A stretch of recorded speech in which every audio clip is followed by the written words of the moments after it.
Нижняя и Верхняя палата парламента Пакистана одобрили конституционную поправку, наделяющую военные суды правом рассматривать дела подозреваемых в террористической деятельности. Таким образом, парламент отреагировал на нападение талибов на школу в Пешаваре, в результате которого погибло 142 школьника и 9 сотрудников школы. Ни один член парламента не проголосовал против, хотя представители двух религиозных партий воздержались. Ожидается, что президент подпишет закон в конце недели.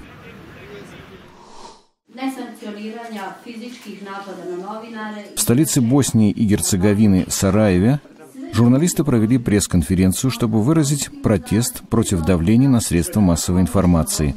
Пресс-конференция прошла неделю спустя после обыска, проведенного в полиции в офисе новостного веб-сайта, который получил запись телефонного разговора, свидетельствующую о фактах коррупции в правящей партии боснийских сербов.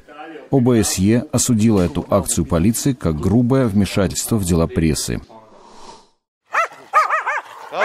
Грузия. В Тбилиси впервые за последние 8 лет пройдет перепись бродячих собак. Некоторые бродячие собаки, вроде этой, содержатся в приюте, но большинство собак отпускают после вакцинации на волю. По словам столичных властей, на телефон горячей линии в 2014 году позвонили 10 тысяч раз, то есть в 2 раза больше, чем в прошлом году, чтобы сообщить о местонахождении бродячих собак.